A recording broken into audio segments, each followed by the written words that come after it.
We gotta get started right. What's up, everybody? Thank you so much for tuning in to Live More TV. I hope you all are safe during this quarantine time. I know it's a little scary, so we thank you for tuning in right now. And since you're here, go ahead and hit subscribe and the notification bell. We upload a new video every Sunday at 6 p.m. Eastern Standard Time, so go ahead and subscribe right now so you don't miss out, because these are all super fun.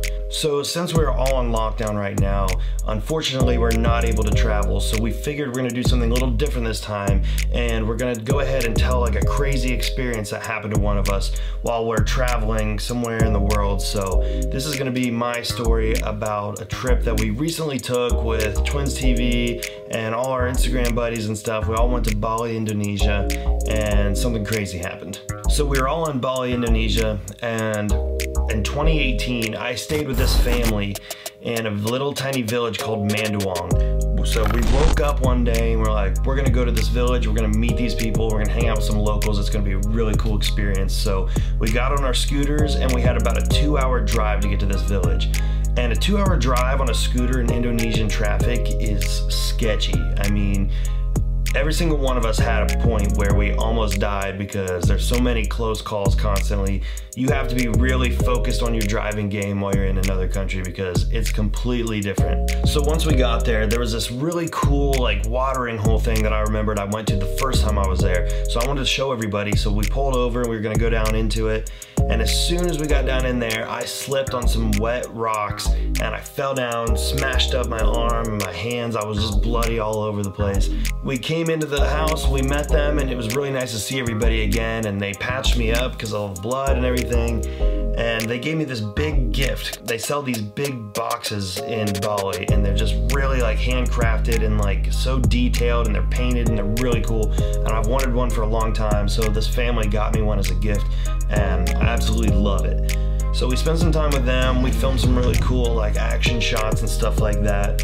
So we have like a 2-hour drive back, and I've got my camera backpack on, I'm holding this huge box, I'm not even holding onto the scooter because I can't, and our back is just like hurting so bad because like I'm tensed up trying to stay on the scooter and I'm balancing the whole time, and it's just so sketchy, and it was super hot, and we end up we're trying to stick in our group, which was really difficult because there's so much traffic and it's really easy for somebody to get lost and split up in the group.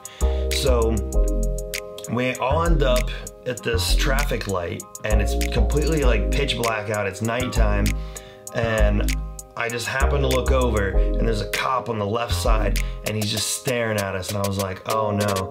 I knew something was up because the first time I was in Bali, I had something similar happen to me with the police there, and it was a lot worse the first time. But basically what had happened was they were looking for their tourists. I was like, I don't want to draw any more attention to me than I have right now, so I kind of turn my head and do one of these, and next thing I know, I get tapped on the shoulder, and this cop is standing there and he says, give me your international driver's license. And I knew that's what he was gonna ask, and neither one of us had one. And he told us to pull over, so we pulled over. Next thing I know, we're surrounded by cops, and these guys are like talking to us in Indonesian, and we don't speak it, and we're like, I don't know what to do. And it's just stressful, and I'm trying to whisper to Jeremy, like, if they ask where our international driver's license is, just tell them that we left it back at the villa and we could bring it back later, and then that way we could just make something up, get out of here as far away from this situation as possible. And they take us and they're looking at our scooter and everything and then checking it out, and they look at me and I'm like still kind of bleeding a little bit, so they're like, this guy's covered in blood, he's American, he's holding this big box that's like a traditional Balinese thing, and it just looked super weird. And he asked where I was coming from, and I said Manduang. He thought that was weird because it's like a place that tourists don't go to. They took us into this room with just one cop, and he made us sit down, and Jeremy looks at me and he's like, film this. So I get my camera out and I'm holding it like this, it's just my phone, and I start like recording for a second. The cop looks right at me, knew what I was doing, and he's like, what are you doing? What are you doing? Put that thing down, no filming. And I was like, oh, I'm not. I just turned my phone around, I clicked the power button, I was like, it's off. So I turned it back on. So the guy starts talking to us in Indonesian, and we're like, we don't speak it. So then he starts speaking a little bit of English to us, And basically he's telling us that we have two options. Option number one is we can go to the court and we can pay the fine and deal with all the legal stuff. Option two is we pay him. And that's exactly what I thought was gonna happen. Turns out it's like I think it's like a scam where they look for tourists, because there was like 100 other people there and they found the tourists, and especially the Americans, because they know we have some money. Our money goes a little bit farther than theirs. So they looked right at us and picked us out.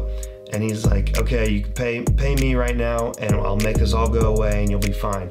So we're like, obviously that's what we're gonna do. We're not gonna go to the court. Oh, it'll be 500,000 rupiah, which sounds like a stupid amount of money, right?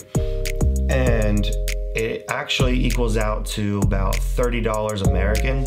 So it wasn't that bad, and that was like for two of us. So $15 a person, not bad. Got out of a ticket, whatever, having to deal with court systems or not being able to fly home or whatever.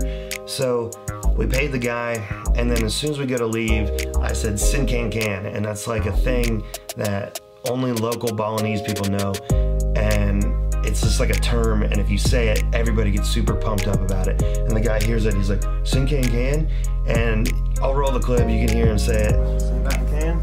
Hoy, sin can. Huwag mo sa Bali, no? Huwag sa Bali. No Indonesian.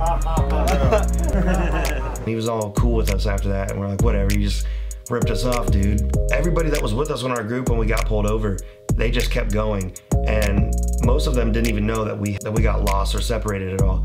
So they were back at the villa and they're stressed out, like, where are they? They haven't heard from us. They didn't know what was going on. And I'm sure everybody was stressed out, and then we came rolling up and we're just laughing. Everybody's sitting in the pool. I don't think they were too concerned. It was like a scary thing that happened to us, but it was like a good story that we're gonna be able to tell for the rest of our life, which is what Live More is all about, is being able to have an experience that you'll remember forever. So that's definitely one that'll stick with me. So I hope you guys like this video. If you want to do more like this, then leave us a like and we'll know that you guys are enjoying it. And if you have any suggestions, leave them down in the comments and we'll do that maybe next week. We're going to be stuck at home for a while, so we want to interact with everybody. So make sure you go ahead and subscribe, like, comment, and live more. We'll see you next week.